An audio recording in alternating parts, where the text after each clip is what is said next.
लड़की कहीं नहीं देखी। You are such an amazing girl. देख लिया तूने? तू आनंदी से बदला ले रहा था ना, लेकिन आनंदी तुझे माफ कर रही है। ऐसे होते हैं गांव में रहने वाले लोग। आज उसी की वजह से मैं तुझे छोड़ रहा हूं। अगर दोबारा कभी तूने गलती की ना। नहीं सर, नहीं, अब से मैं कुछ गलत नहीं करूंगा सर, भूल कर भी नहीं। सर, मुझे माफ करने के लिए बहुत बहुत शुक्रिया सर। शुक्रिया मुझे मत बोल, आनंदी को बोल। धन्यवाद, बहुत बहुत धन्यवाद आनंदी।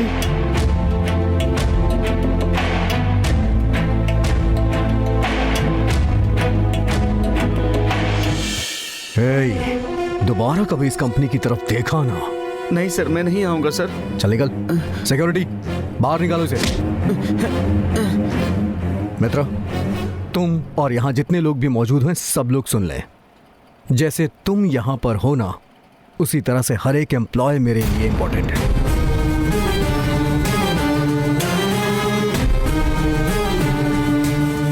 आप लोग इस गारमेंट कंपनी को आगे बढ़ाने के लिए बहुत मेहनत करते हैं, इसलिए इनकी मेहनत की इज्जत किया करो तुम दोनों।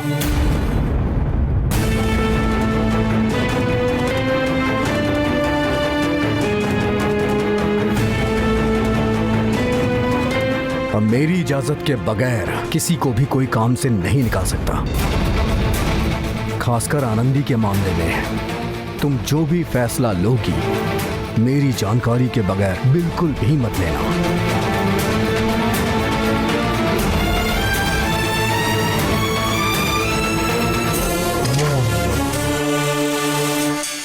Got it?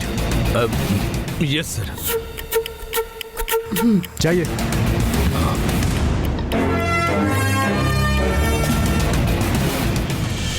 आप लोग भी अपना काम करिए।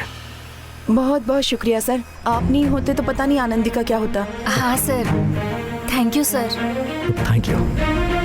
आनंदी बहुत अच्छी लड़की है सर। आप समय पर नहीं आते तो बेचारी टूट जाती सर। आनंदी को फिर से यहाँ काम पर आकर देखकर बहुत खुशी हो रही है सर।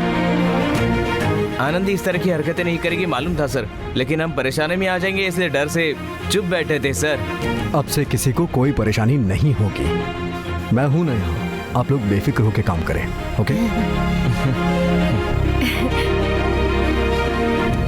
चलो काम शुरू करते हैं। आनंदी, जाओ अपना काम करो।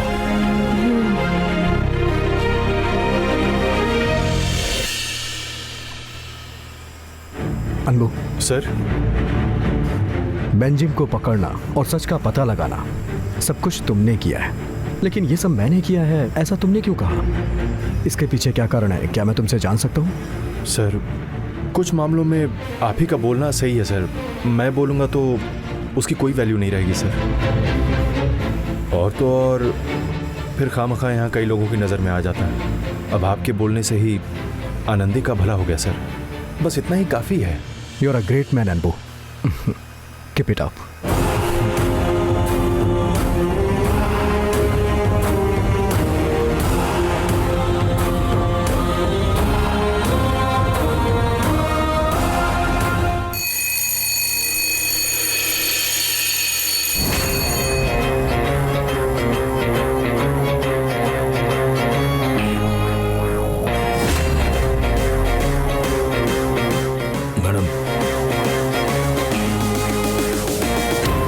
अब मिल गई खुशी तुम्हें?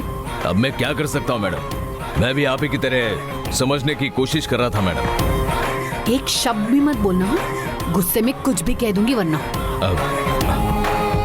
कल तक इस गारमेंट्स में मेरे अलावा क्या करना है क्या नहीं करना है ये सब आप और मैं तय करते थे, लेकिन आज से वो आनंदी तय करेगी क्या?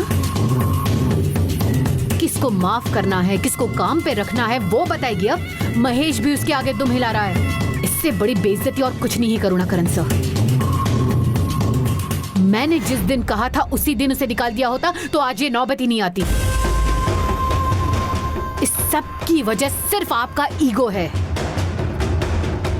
आपसे कहा था ना उसे पागल करा के यहाँ से दफा कर दो, लेकिन अब वो हम लोगों को पागल बना रही है, यही बाकी था। हाँ, और ऊपर से वो रघु, उसे अपना आदमी समझकर उसे भी साथ मिला लिया, सारा खेल बिगाड़ दिया। करुणाकरण सर, अगर उसने मुंह खोल दिया ना कि ये सब मैंने और आपने ही मिलकर सारा प्लान किया था, तो समझ लीजिए महेश हमें धक्के मारकर बाहर निकालेगा। आपको और भी केयरफुल रहना होगा। मैडम, वो मुझसे आगे बिल्कुल नहीं जा सकता मैडम। पहली बात, उस रघु पर भरोसा करना बंद कीजिए। वही उस बेंजामिन को लेकर आया था ना, बहुत भरोसे वाला है, कभी मुंह नहीं खोलेगा, यही कहा था ना। लेकिन उस गिरगिट ने रघु को ही फंसा दिया, देखा ना आपने। उसी तरह रघु भी हमारी तरफ उंगली उठाने में ज्यादा दिन नहीं लगाएगा। अभी आपका उसे मारना और आनंदी का उसे माफ करना, ये सब उस रघु के मन में घर कर जाएगा। अगर उसके मन में आनंदी के लिए सॉफ्ट कॉर्नर आ गया ना,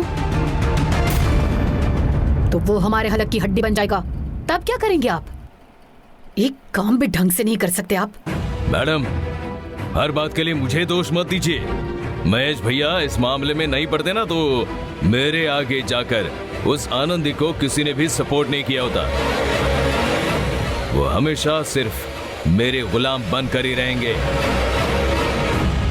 महेश भैया के आने पर ही उसका सारा गेम पलट गया। महेश को मैं देख लूंगी, आप बस उस रघु पर नजर रखना। ठीक है मैडम। इससे मुझे सिर्फ गालियां सुननी पड़ती हैं। मेरी फूटी किस्मत, ये सब उस रघु की वजह से हुआ है। कहाँ गया ये रघु? कहाँ है वो?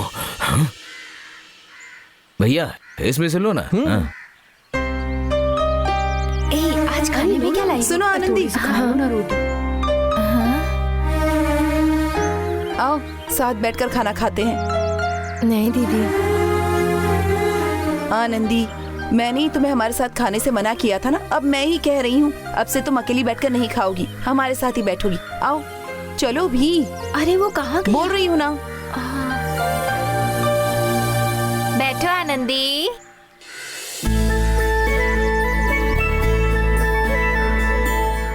आनंदी, हमें माफ कर देना।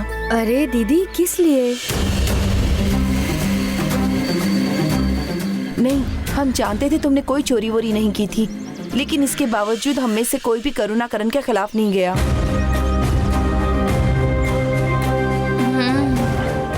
ये आपको मुझे बताने की जरूरत है क्या दीदी?